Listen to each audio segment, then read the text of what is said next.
Let's take you to this story now. Infrastructure thieves and rogue scrap metal merchants are stealing our future. That's the word from economic analyst Bongani Mahlangu. He says vandalism and theft of electricity infrastructure are equal to economic sabotage. In 2016, the Metal Recyclers Association of South Africa estimated that the country had over 400,000 informal scrap metal waste collectors. And that number has increased significantly to date.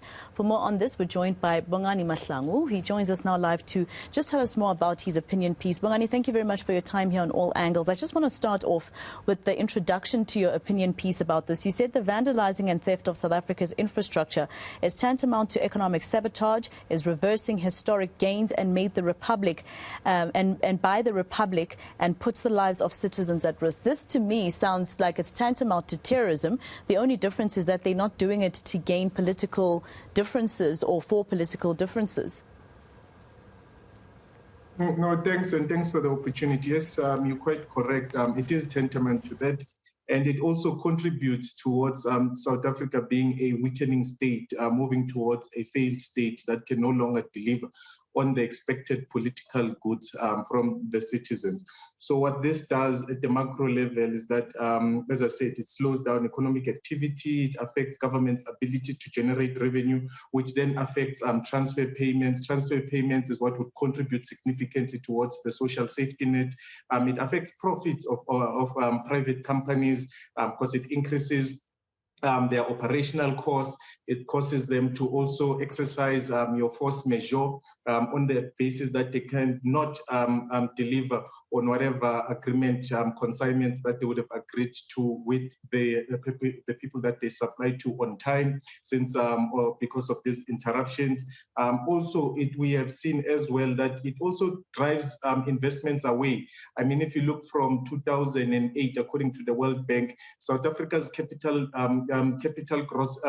gross capital formation has actually been going down relatively. So that means there has not been significant investment in infrastructure. So that means there's not been a replacement of fixed assets such as machineries and so forth. And so on. So this is quite problematic because South Africa then does not become an attractive investment destination. So that means then people would look elsewhere when it comes to their foreign direct inflows instead of coming to South Africa. And this has multiple ripple effects. We've also seen in townships and rural areas as well, where social infrastructure is being stripped. And because of the strip of social infrastructure, you find that young people in the main do not have recreational spaces. So this leads to them frequenting places such as taverns. And we've seen what happens when young people frequent places such as taverns. It leads to all kinds of dangers, and including loss of life. So this is something that you would expect that the government makes immediate interventions on, because we have a solid legal framework. I mean, you have your Second-Hand Goods Act of 2009, you have your Criminal Matters Amendment Act that also speaks to infrastructure of 2015, you have your Precious Metals Act of 2005, and other policies as well, but we have not seen them being enforced in a manner that would. And, you know, Bongani, when you talk about what government can do, I mean, not so long ago we saw the president of Kenya, Uhuru Kenyatta, saying that he's criminalizing scrap metal or the trade of scrap metal. And that, you know, obviously is to assist his country in terms of this particular topic you're talking about. Do you think that maybe that is the direction that our government should take? Yes, so now what we can take as far as anything related to Kenya is that we can implement a transit moratorium. So a transit moratorium is basically a temporary policy that would say ban the extraction, the retention, and also the sale of scrap metal while we get our house in order, while we find means, structures, and systems that would enable the enforcement of these legal frameworks that I've spoken about. So then that can be done. Also, we need municipal interventions, because all these crimes of infrastructure being destroyed, infrastructure being stolen, takes place within a municipality. All the scrap metal dealers, be it legal or illegal, would operate within a municipality, and they normally operate within busy areas of the municipality, so they're easier to track. Would also need the reinstatement of your railway police, an increase in funding as far as policing is concerned. Because remember, due to fiscal consolidation of this current sixth administration, there's been reduction with regards to revenue that was directed to the SAPS. And it's the SAPS that is the custodian of the Second-Hand Goods Act. You would need education to our communities so they understand the impact and how it impacts them when such infrastructure is being destroyed, and also how they can take part in ensuring the safeguard of this infrastructure, which also speaks to active citizenry. We also need bilateral agreements because 65 to 75% of this scrap metal goes towards the East. That means it goes towards Asian countries and specific countries.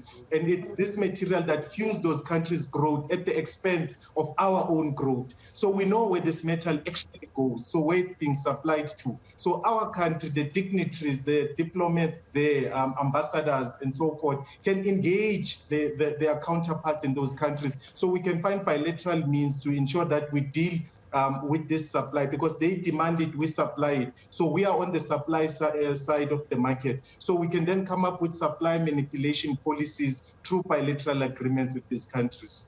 And just lastly, Bongani, this is probably something much simpler.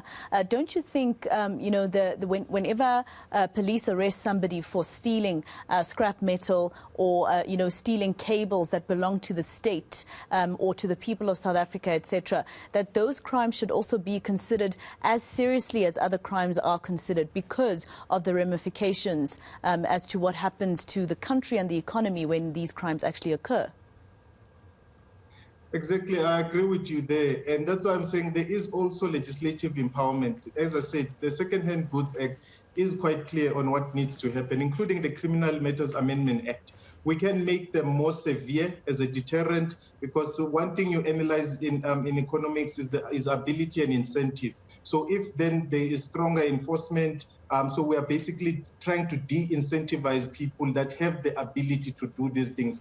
But also that we have seen that these thieves are also now carrying guns, and it's guns of war. So that means then you need the police to be beefed up, and also you would need that the charges that they are placed, they must be that severe, so they reflect the importance of everything. So that is just a de-incentivization strategy, and it has to be done with that. I agree with you fully. But what I do not agree with, which is what our government likes doing, is that every time we have a problem, instead of looking at the existing legal framework, they want to develop a new policy, whereas the existing policies are not properly enforced. And that takes time, that takes resources, and it is an administrative burden on those that must enforce these policies, in this case and context being the SAPS or any entity of the SAPS. Well, thank you very much for your insights there. Bongani is an economic analyst. He's Bongani Mahlangu. He wrote that piece in the Daily Maverick explaining exactly what solutions he thinks should take place